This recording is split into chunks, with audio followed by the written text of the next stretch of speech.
All right, we're recording. You remember the poem? Whether left or right or wrong, our opinions make a song. And in the end, we are friends. And in your opinion, I'll defend. Now, so I fucked up. I fucked up the first verse. No, you did it right. Right or left, right or wrong. Together our voices make a song. For in the end, we are friends. And your opinion, I'll defend. Fucking right, dog. Absolutely. Oh yeah. I don't know about you, but I'm feeling pretty crappy because this COVID thing I caught. You caught the COVID, huh? Yeah. But so I didn't do my show last week. I'm not going to do my show this week. I'm lucky I was able to do this show because I don't have to go anywhere. I can do it all from the quarantine I put myself in. Yes. I don't want the bubble. You're bubble boy. I don't want to make, I don't want to bring my disease over to FXBG Public Radio because, all my friends are there. Yeah. A lot of people are in and out of there. Say that again. And so there's a lot of people in and out of there, plus children. Yep. Absolutely. So you must keep the children safe. Yeah. So excuse me for coughing, sniffling, and anything like that. You didn't shoot the cameraman at FXBG Public Radio, did you? No, because I need him. He's got what they call job security, Right. What'd you think about Alec Baldwin? Oh wow. Yeah, that's a big news story people talk about, huh? I remember when the news first broke, the first thing that popped in my head was like, of course that jackass shot somebody out of anger and and stuff like that. And then I remember thinking, you know what? Real accidents do happen. You're being a little harsh on Alec Baldwin just because you don't like him politically. You shouldn't just jump on the bandwagon saying, oh, you must be somebody who would do that. And it's like, maybe I should reserve judgment. The investigation's still ongoing and stuff like that. But the more I read, the more I was like, yeah, that son of a bitch just shot somebody. Do you think he did it on purpose? Yeah. You do? I think it's within his character. I don't know in this particular instance if he did or not. You think it's within his character? Absolutely. Alec Baldwin's been in Hollywood for a long, long time. A lot of these people, they think of themselves as elite, as American royalty, and we're not a monarchy, but these people really do think that they're above the law. And so when I read these articles where they're saying where Alec Baldwin said, trying to blame the props department, and me as a realistic person seeing is like, that's probably the way it's going to go, is like somebody in the props department may take the fall for this because he's Alec Baldwin. And because he's a star. Yeah. And that upsets me, So you think there's going to be a patsy? What you're saying? I think definitely somebody in the props department's going to go down for this. Even if Alec Baldwin ends up getting charged, I think that's going to happen regardless. And I think that's the way Hollywood works. I think that's the way, they pamper their stars and so forth. And I don't really like it, but I mean, I think that's the way it's going to go. Yeah. Well, I wonder what kind of waivers they sign. You have to sign to be on set for filming scenes like that. As a boxer, a fighter, you have to sign all these waivers. Like, if you're killed in ring, you can't be charged for it. Right. But I mean, within reason. I mean, there has to be like, even in the legal waivers, there's got to be like a thing within reason, Right. And if an actor neglects to treat a firearm responsibly, that's on that person, whoever's handling the firearm. Yeah. And that's what irritates me about this whole thing with Alec Baldwin and the idea that somebody from the props department is going to get in trouble for this, is going to take the fall for this, is because when you are handed the firearm, whether it's loaded or not, you need to treat it like it's loaded. Right. They're not toys, even if they're prop guns on a movie set, because they're not toys. Right. They should never be treated that way. And responsibility for the proper management and use of that firearm is on whoever has possession of it. So I think that once that pistol hit his hand, that it became his responsibility. And I'm sorry, that's all there is to it as far as I'm concerned. I do agree with that to a certain, because when I was talking about that with somebody recently, because like you should have first of all, if you don't know gun safety, you shouldn't even have one in your hand, let alone be firing it. And once you have it in your hand, you should have the wherewithal and the knowledge to be able to know whether there's a round in the chamber or not. Absolutely.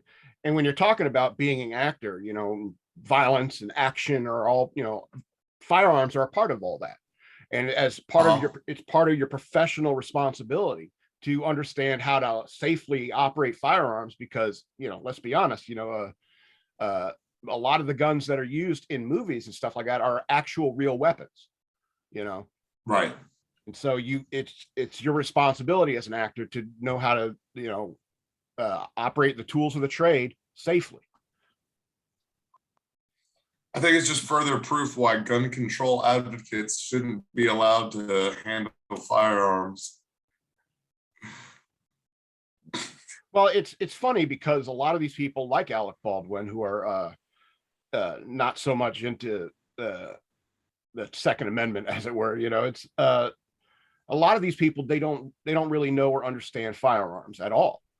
People want to say it's like everything's like an AR-15, everything that's an AR-15. Who needs an assault rifle? And they don't really understand what an assault rifle is. They don't understand what a semi-automatic rifle is. They don't understand fire rate. They don't understand the difference between a clip and a magazine. When they even say the word gun, it frustrates me, having been in the military, because a gun is what's in between your legs. It's a rifle or a weapon or a handgun or a pistol. It's never a gun. Right. A gun is something that you put on like a 1700s battleship, a man of war, that's a gun. Okay. Yeah. And so that, it just irritates me that they're so misinformed when it comes to firearms and stuff like that. And you would think that if you are so militant about the Second Amendment, or about, firearms, like the way Alec Baldwin is, it's like you would treat them with that level of respect, and it's a shame that the people who are Second Amendment advocates, they know far more about these firearms than these people who don't support it. And that's the issue, is that your ignorance of these things is what has put you in that position politically. Right. Yeah. And regardless of the political aspects of this situation and whether Alec Baldwin, who's at fault, regardless of those two things, somebody still, lost their life in an accident. It is pretty tragic, when that happens, so somebody's family member, somebody's child, somebody's parent, somebody's sibling, somebody's cousin, whatever, somebody's friend. Well, I think that's why this news story is so serious. It's so important, because when those kinds of mistakes happen, no matter what happened, it could mean somebody's life, right? And that's why you need to treat these things with such respect, and you don't joke around when it comes to handling firearms. Yeah. But it also has me thinking too, how come whenever somebody dies like this in a tragic way, someone dies seemingly innocent, nobody ever questions like, well, what if that person, had some skeletons in their closet, like maybe they did kind of maybe deserve to die. I'm not saying that person did. I'm just saying there has to be instances of where people die. You're like, oh, what a tragedy. But like really that person's like a serial rapist, or like, there has to be at least one instance of a school shooting or a mass shooting where the mass shooter shot somebody who was about to be the next, person to carry out a mass shooting and was going to kill 40 more people than the original mass shooter. So really the original mass shooter saved 40 lives. He's kind of a hero. Yeah, I guess, but I think that falls into God's domain in terms of, it's like, if you get to heaven or something like that, and Eric Harris and Dylan Klebold are there, and it's like, oh yeah, we stopped like 50 serial killers that day. Right. You don't. Yeah, it's like you don't know until you get there and you find out the truth. You don't know what somebody's life could have been. I know you're just making light of this horrible situation. I'm not like it is like an honest thought that I had. I was like, how come, when somebody seemingly innocent dies in a tragic way, nobody ever asked, like, well, what if, they were like secretly behind the scenes a bad person and like, I don't know, kind of deserved it. And then, so I just really had that thought. And then as a comedian, of course, I was like, ooh, continue that thought, Yeah. But there is some, I mean, maybe I'm biased because I wrote it and I'm the one that had the thought, but it feels like there is some truth and, validity to that statement and that idea. Like there has to be instances where that's happened. You know what I mean? Sure. And I was watching something about a serial killer or something like that. And they're like, they gave up the locations of like 26 bodies. It's like when you talk about like 26 victims of a serial killer, just by that number alone, a certain percentage of them had to have been dicks, and so I mean, it gives up these bodies, but it's like, but those two were like real dicks, and so they don't really count in terms of like, so we're only doing like 24 counts of murder because those two people kind of deserved it, Right. I'm not like morally condoning it. I'm just saying, right. Observationalist, there has to be an instance, Absolutely. And just, the percentages wouldn't, I feel. Well, take for example, like I forget the name of that woman who was a prostitute. She killed a bunch of men, female serial killer. Anyway, I think Charlize Theron played her in a movie. Anyway, it's but she would like kill these Johns. These are guys who are searching for prostitutes. And as far as I'm concerned, if you're looking for prostitutes, you're probably not a nice guy. That's why you got to pay for it. So right. I mean, and or they were even people like infidelity. Right, it's infidelity. It's unsanitary to say the least.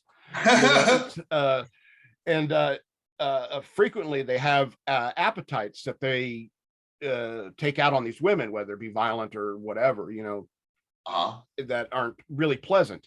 And so you could think of it like, yeah, she was a prostitute who murdered Johns. And so do you really feel that bad for the victim? And like, yeah, I guess you should feel bad for them, because even a guy seeking a prostitute shouldn't have to worry about his life, but at the same time, it's like, yeah, a lot of them are probably dicks. Jeffrey Dahmer, he probably ate some dicks,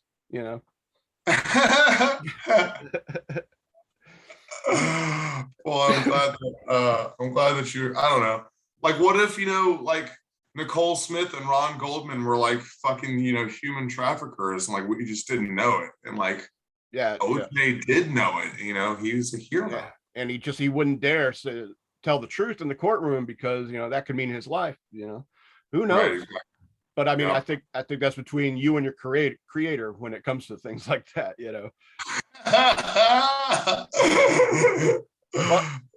Plus you got what if, just a fun what if. Absolutely. Plus you got the other side of that coin where you accidentally kill somebody, like on a movie set or something like that, and you're beating yourself up over it your entire life, and then you die and you get to heaven and it's like, oh yeah, they're a child trafficker. Yeah. You did the world a favor. It's like, for my whole life I've beat myself up over this. I should have considered myself a hero. No, yeah, totally. There has to be at least, a handful of instances. I like that about you, Scott. You walk down the dark end of the street. I dig that about you. Thanks, man. So I mean, a lot of humor in there, Yeah, there's definitely some humor to be found in there. No, I mean, dude, and school shootings are even worse, but there has to be at least one instance where, like, the teacher was like, God, that was horrible, that was tragic, but at least Sean isn't coming to class on Monday. God, like, he was such a dick. Like, he kept disrupting the class. Yeah, I'm not saying I'm glad he's gone, but I'm glad he's gone. I'm not glad he's gone, but I'm glad he's not here, Wow. Sorry. Yeah. No, it's all right. There's certainly cases like that, I bet.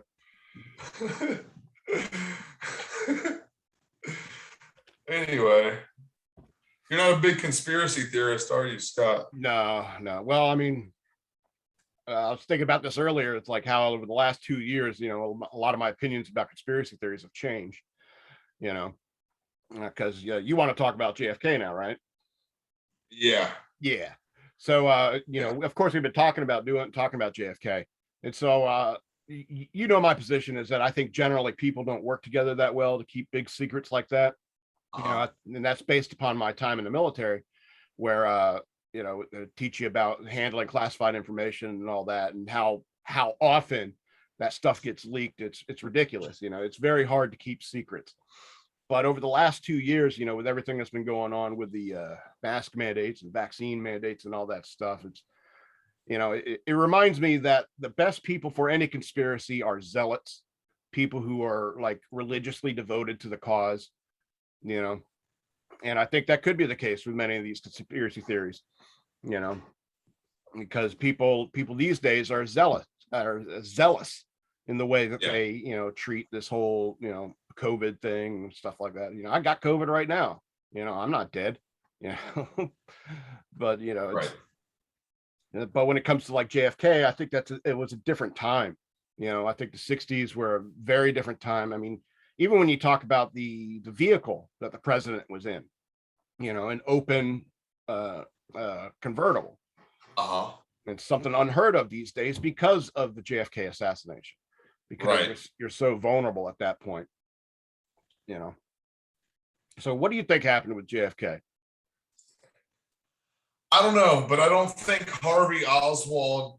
I think Harvey Oswald was a patsy the same way that the prop guy is going to be Alec Baldwin's patsy.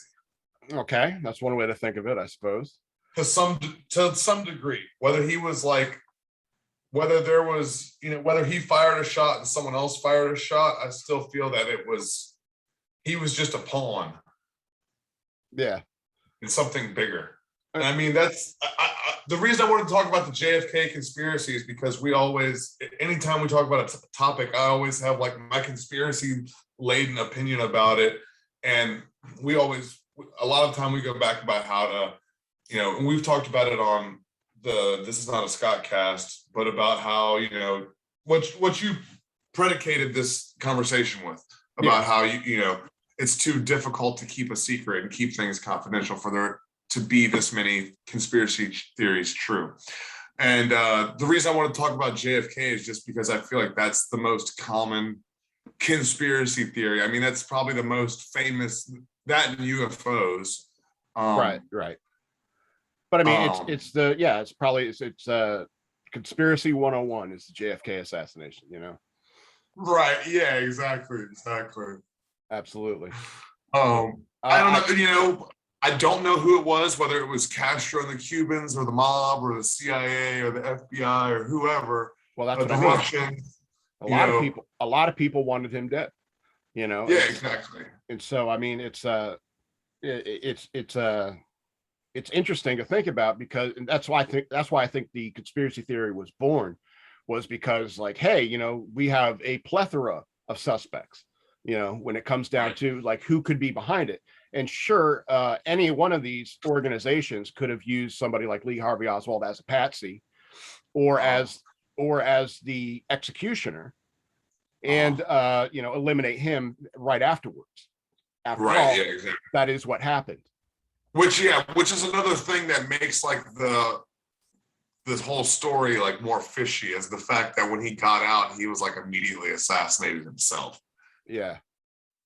And it was Jack Ruby who shot him. And Jack Ruby, is also in with these MAID guys. He's also in with the CIA, stuff like that. It's just because, back in the 60s, CIA and, these intelligence agencies were working with and, against a lot of these criminal elements within the United States and so forth. And so I think there's a lot of questions, questions. Like the Teamsters and Jimmy Hoffa and the mafia and shit who were involved with Kennedy and getting elected and whatnot. Absolutely. I think that's like I said, that's why the conspiracy, gains steam, is because there's so many suspects, so many people that you could blame. But I think at the end of the day, a lot of Americans were just so shocked that happened in such a public way and stuff like that. It's kind of hard for anyone to believe it's just one guy with a rifle, one nobody, and but what about the grassy knoll, and what about the magic bullet, Scott. The magic bullet theory, the Warren Commission, the magic. Disneyland. Knowing what I know about ballistics, the idea of a magic theory is not, a magic bullet theory is not that far-fetched. I do think that it would be unusual that an unmarred bullet would be found on a gurney, and people think this must be the bullet that took him out. And it's just like, that does seem odd to me. But I do know that when lead starts flying through the air, it tends to do a lot of crazy things, like, for example, like if you're shooting like in a hallway or something like that, it has like hard enough walls, bullets will track along the walls. They'll hit the wall and then slide along the wall.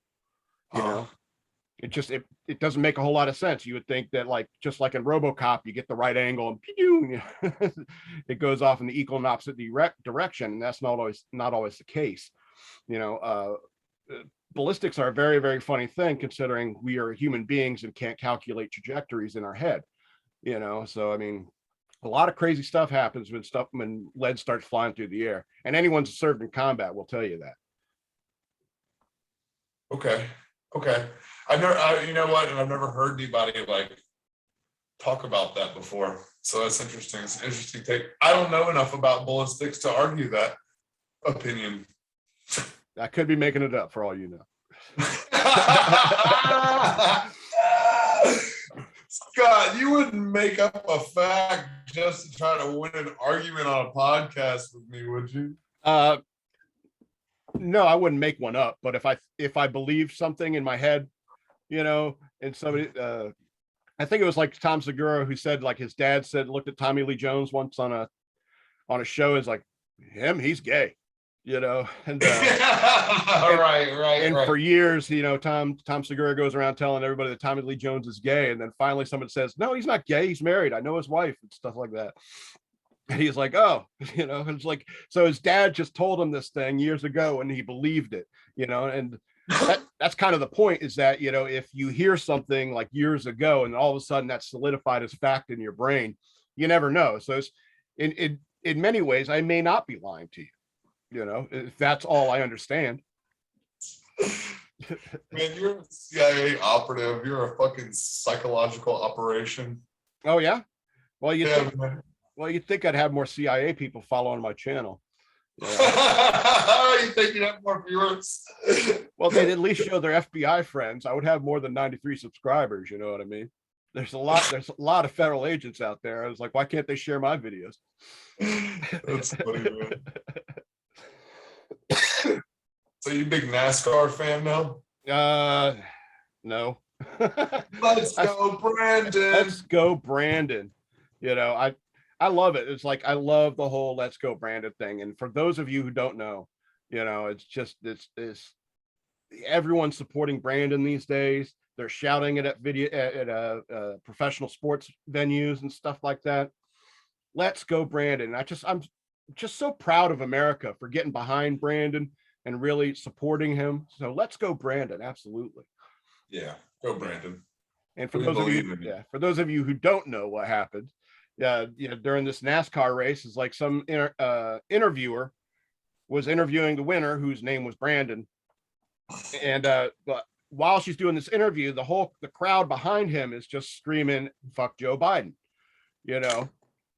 This was a race in Alabama, by the way. I think so. Yeah, it was at Talladega, which is in Alabama. Oh, it is? Okay. I don't know. It's also it's also like one of the most prestigious races on the circuit. Yeah. Like after Daytona 500 and like the Charlotte, whatever the fuck that race is. Yeah, I don't know. Coca-Cola 600. But it's like Talladega's, it's a big race. It's a big deal. So yeah, he won his first race and they were interviewing him and the crowd started chanting, "Let's go Brandon," right? No, they were chanting "fuck Joe Biden," but the interviewer turned to the winner and said, "Look, they're all supporting you. They're all shouting, 'Let's go Brandon,'" and I think that's kind of an interesting thing because one, she could be just she didn't want to repeat what the crowd was saying because she's a broadcaster. That makes sense. Two, yeah, that's FCC fine on her end. Yeah, exactly. And so or could it be she misheard them? Or it could be that she was like trying to protect, the administration, that she's a company girl and stuff like that. And then there's plenty of ways to look at it. But regardless, is the fact that the way that people reacted to it is that because of this mistake or mislabeling of what exactly they were saying, they just go, the people who used to say fuck Joe Biden are now saying let's go Brandon, and all of a sudden took their horrible thing to say and turned it into a G-rated, cry against the current administration. And I think that that's genius. I think that that's kind of like the nature of human rebellion, is that they could take something innocuous like "Let's go, Brandon" and turn it into a revolutionary war cry. It makes me have a lot of faith. Keep a lot of faith for America. It's fun. It's definitely fun. Yeah, it's double entendre is what it is. And so it's these things exist like double entendre. They exist because when you speak truth to power against a regime that is like trying to silence voices like that, that's the purpose of metaphor. That's the purpose of a double entendre. Right. Yeah. It's artistic. It's poetry. Absolutely. It absolutely is. And it's sometimes it's good poetry, sometimes it's bad poetry.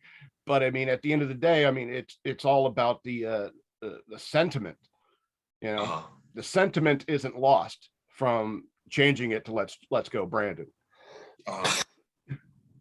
Yeah. I wonder what's going to happen after this Biden administration. I wonder how much further things are, because I feel like a lot of people on the left really don't like Joe Biden. It's just that was kind of their option against Trump, and they were so anti-Trump that it was just sort of like a force to vote for Biden. But things are, I'm just interested to see where the levels of division keep going, because it's interesting to watch. And I try not to get involved. I mean, I definitely have my own personal views, but I don't want to get like caught in groupthink or be labeled as like, because I feel like a lot of the people who are chanting the "Let's go Brandon" are, like I fucking hate Joe Biden too. I don't enjoy Joe Biden either, but I'm not alt-right, and I'm not a Trump supporter. And I'm not saying that everybody who does that chant is. I'm just saying, to the outside looking in, that's what it's going to be perceived as. You know what I mean? That it's a war cry for the the QAnon crowd, the fucking insurrection people and shit like that. So because of the way that society is geared, it's hard to like just enjoy something like that. You know what I mean? Just objectively fucking enjoy it as like, oh, that's fun.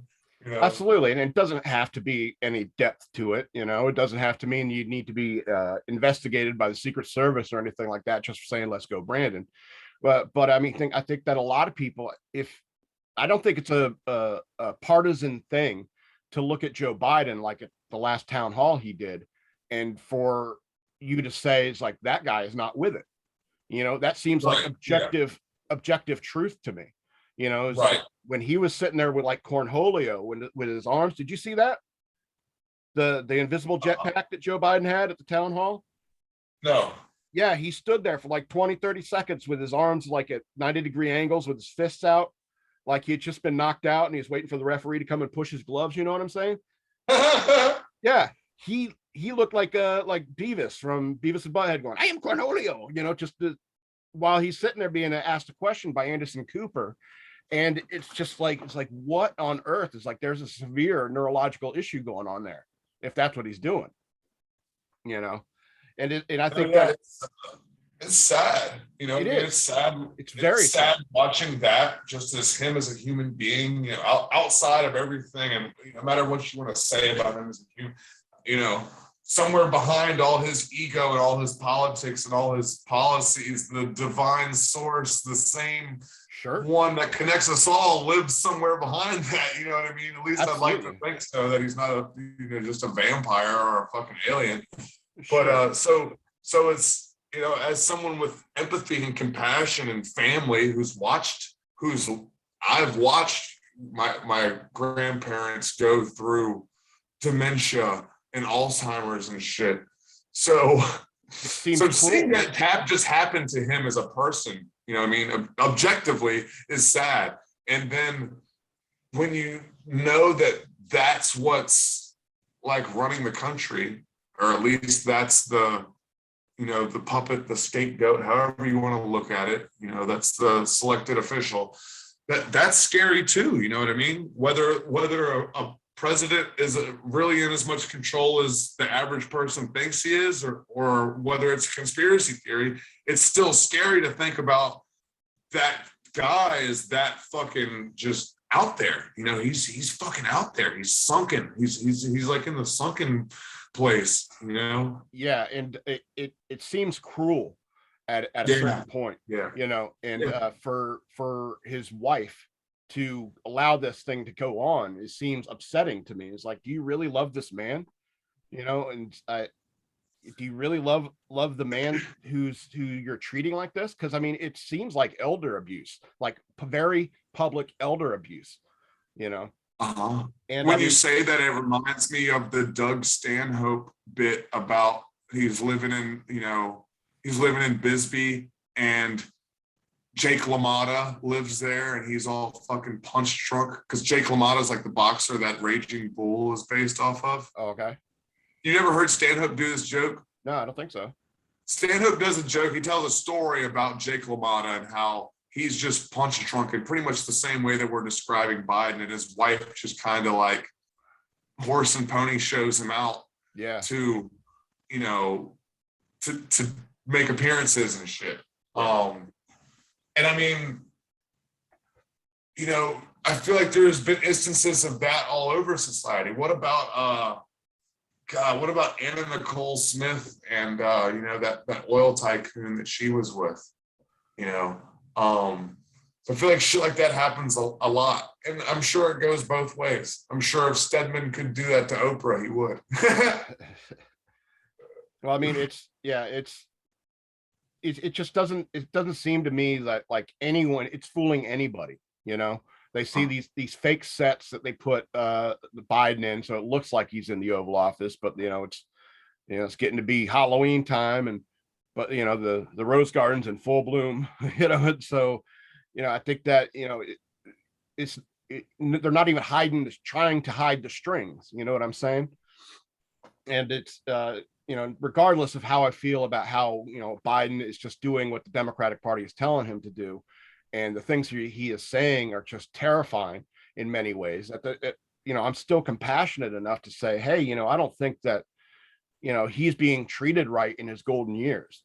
You know, as horrible as I think he is as a politician and a human being, you know, I think that, you know, if I were ever that sick where I'm doing the cornholio stance on TV and I'm saying things like, what am I doing here? You know, it's like, it's time to tap out. You know, it's time to tap out. And I don't think that, you know, no matter how much you wanted to be president, you have to know that can't be good for the country. Certainly not for the impression that we give our friends and enemies overseas, but also for the mistakes that have already happened under your watch, including Afghanistan and the border and all this other stuff that's going on right now. You know, I think the good news is I think a lot of people should understand, because of the Trump presidency, it's like a president isn't a dictator, you know. And even though Trump came into office and a lot of people think that Trump thought he was a dictator and came around, start barking orders, and all of a sudden a bunch of people started resisting him, you know, using every legal means at their disposal. You know, I think that should fill people with confidence in the sense that, you know, the president isn't a dictator. You know, even if it is a senile old man, there's a ton of checks and balances in between him and the business end of our government, you know. For God, if he isn't fucking senile, it's well, I mean, man. Yeah, and I think that even those people who are Democrat supporters, you know, are liberal or, you know, just just on the side against the Republicans, you know, they can objectively see that Joe Biden isn't with it. And even they can say, it's like, hey, you know, CNN is like, you know, it was like in that town hall, you know, Anderson Cooper just feeding answers to Joe Biden because Joe Biden couldn't hold it together. You know, and it's like, that's not what journalists should do. And I think that even liberal Democrats, they want their journalists to challenge the power, no matter what, to get the truth. And I think that it's objectively wrong what these people who are like shilling for the Democratic Party are doing. And I think that even a lot of Democrats understand that. No, yeah, it is. It's ugly to watch, man. It's definitely ugly to watch. But yeah, it's been no reason not to watch the news. But it's also strange though, man. It's like we're a part of some weird like psychological experiment or something. And from what I know about psychology and mysticism and mind, body, and spirit, it also seems like some kind of weird religious experiment too. It's all very Zen, actually, if you really look at it. I don't know how to explain it, but I know what it feels like. So well, I always like the theory that ever since they powered up the Hadron Collider, we've just kind of been cycling through different realities for a while. Every time they fire that thing up, we go to a different reality. That's weird, man. Well, it explains our weird timeline, that's for sure. Pretty sure they have a statue of Kali. Is it Kali or Shiva? What's the statue in front of? CERN? Yeah. Statue in the front of CERN. Kali. A comedian from Richmond. Yeah. It's a Hindu god. I'm trying to figure out Shiva. Yes, Shiva. Let's see what Shiva's Is that the blue-skinned one? Shiva.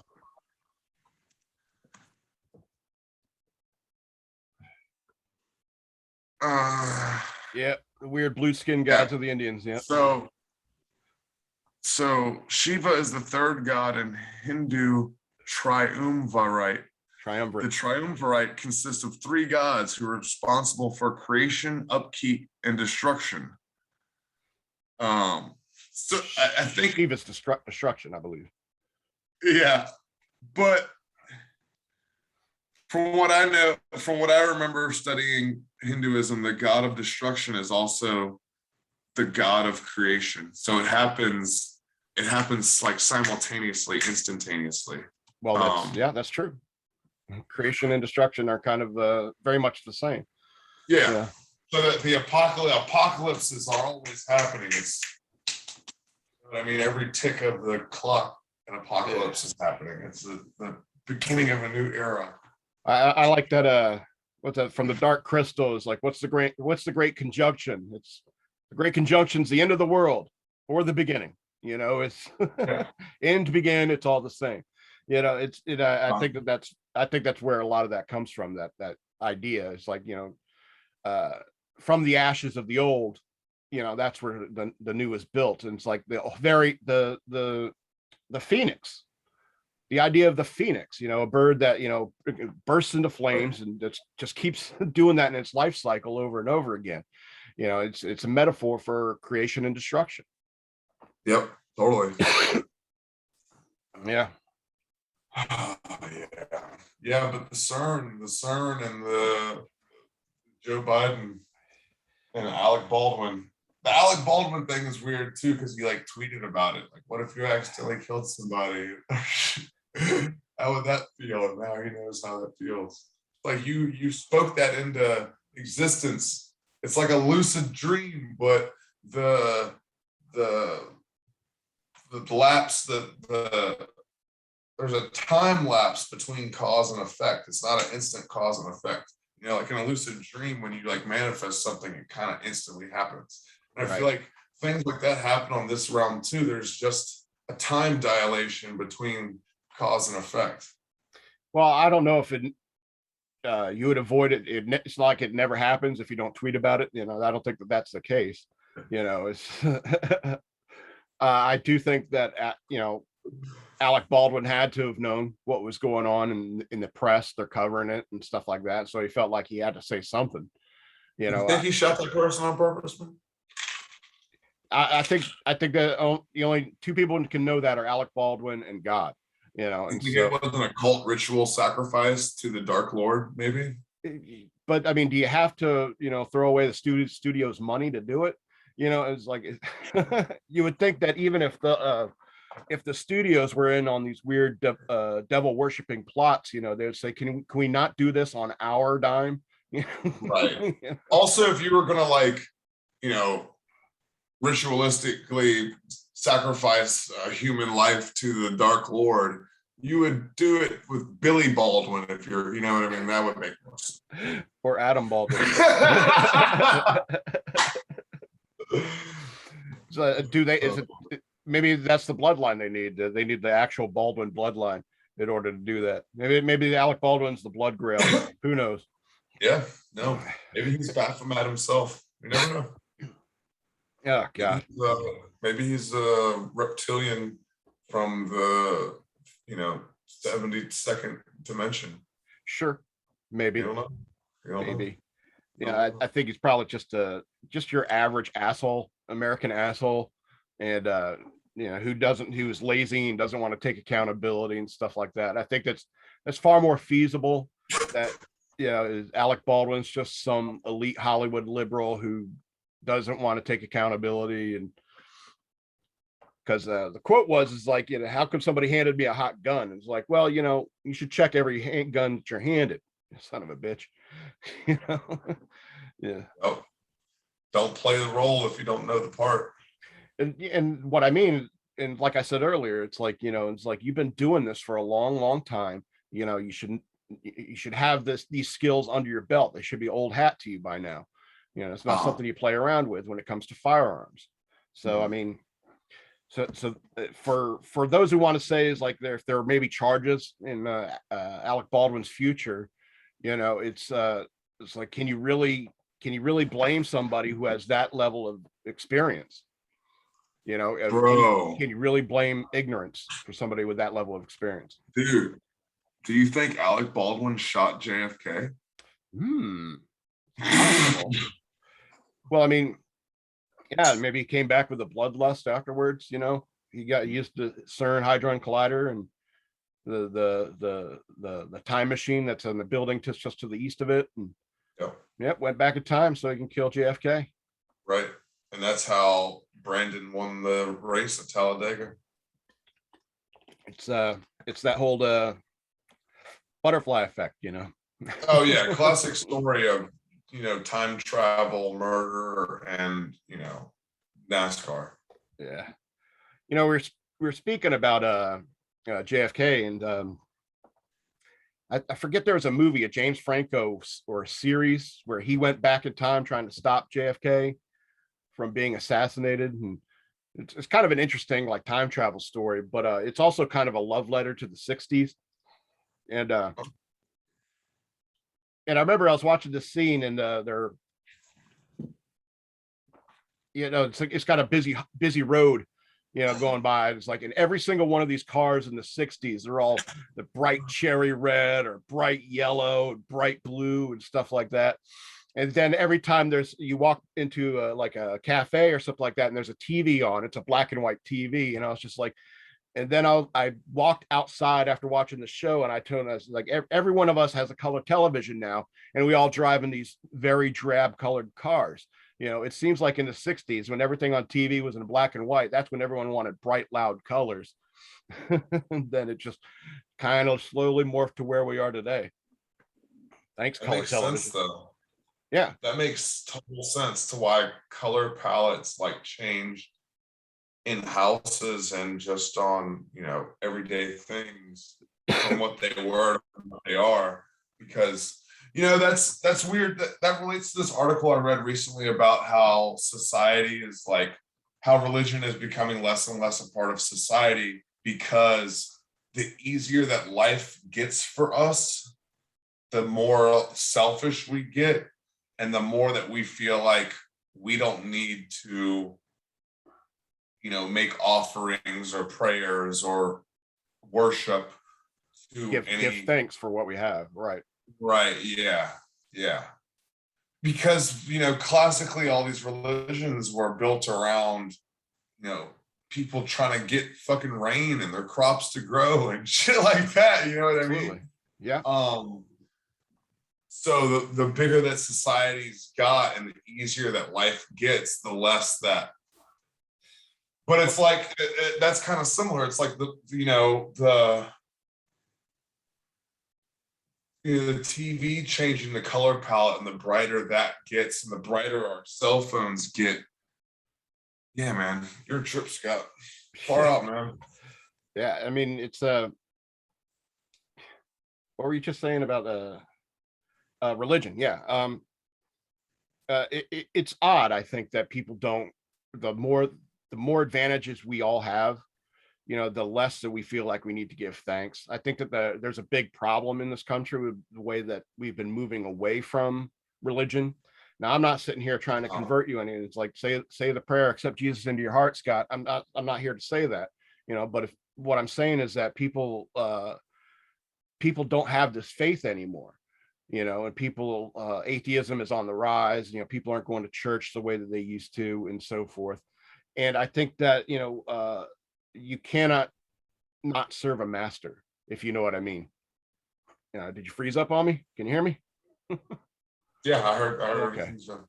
All right, because you can't not serve a master, and that is a religion. And so I think that when you talk about the way people talk about atheism these days, and the church of the woke, as I would like to call it, is really kind of like a neo-paganism. And that paganism is the paganism of the societal cult. It's it's killing babies. It's it's all this other paganistic ideas that are not exactly new. They're not exactly new. Moses went up onto the mountain to talk to God. He comes back down, and everyone's they're praying to a golden calf. And that's basically what we have here in this country. Is like people are they're moving towards a paganism that is dangerous to our nation. I think that our nation was built upon the basics of Judeo-Christian thought, of the religious thought. What about the freedom of religion, Scott? I'm all about that. I'm all about the freedom of religion, but I don't think that when you choose paganism, that's one thing. But when your default is paganism, you know what I mean? It's like because you don't serve in my opinion, the proper God, you are therefore serving an evil God, and therefore that has a negative effects on the nation as a whole. And I believe but what if the God that they're worshiping is the same God? It's just interpreted differently. Well, as you know, I don't believe that. Infinite source. Pagans believe that they can harness the powers of the stars. Yeah, but yeah, they're wrong. So I mean, it's pathetic magic. Well, I mean, I don't think the stars were put there. You never done LSD and stared at the stars and harnessed their power? No, I've had like television for my entire life. So even if I had taken LSD, I probably would have found something better to do. Okay.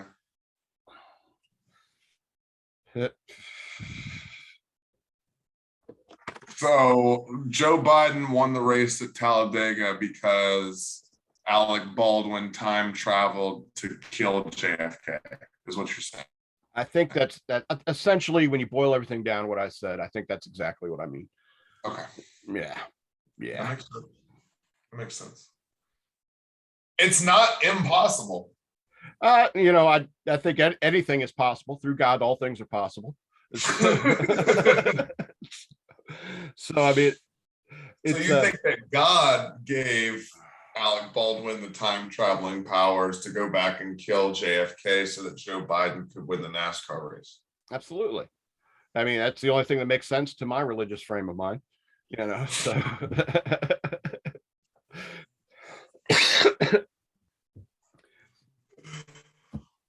yeah, I mean, ooh, man, yeah, this has been fun. Absolutely. So are we gonna like continue like every 2 weeks after this? I know we had to put it off because I was so damn sick last week. Yep, we're gonna get back on schedule, like the course of the stars and the tides and the moon. Sure, we can do all that and all your little Hippie stuff. I'm trying to sneak my period with you is what I'm trying to say, Scott. Oh, okay. Slip it into my food. Is that what you're talking about? No, I want to sync our periods. I want our menstrual cycles to be. I was already synced. That's why. Okay. We were already synced. What are you talking about? Connect our labias together like Avatar. Oh God. Could you imagine living in that world, the Avatar world, where it's just like you plug it into anything, like any plant or whatever, like that has a little plug-in. It's like, yeah, it's so gross. You know, it's like there has to be some sort of diseases associated with that. I mean, look at the way, like, of course. Oh my God. People been sticking their dirty fucking thing in there. Yeah. No, totally. I never thought about that before. Well, that's what I mean. Is like there should be like even like crabs for that kind of thing. At least crabs. You know, because it's like this weird intertwining of chords and stuff like that.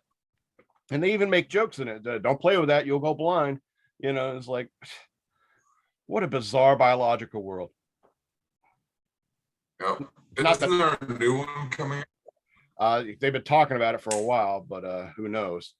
And who really knows what to expect, you know, because Avatar was made in the time like the woke thing wasn't really taken off, you know, and it's been so long. It's like, who knows where it's going to go now.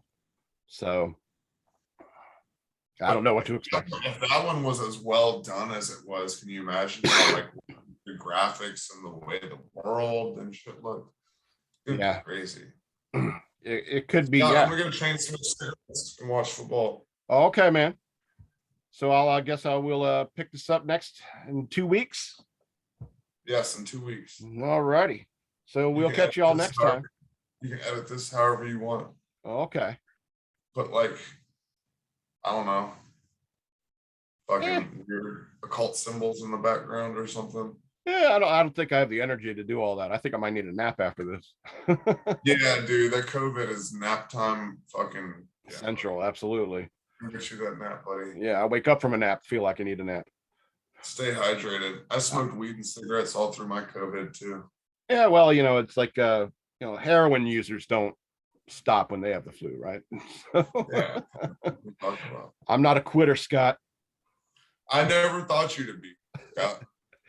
I wouldn't start a podcast with you if I thought you were a quitter. What is this episode like? What are we on it now? What was I think this might be a volume 10, I think. Oh, the 10th episode. Oh! Yeah. Fuck yeah. Yay. Yeah. All right. Well, I'm going to stop. Anymore. All right.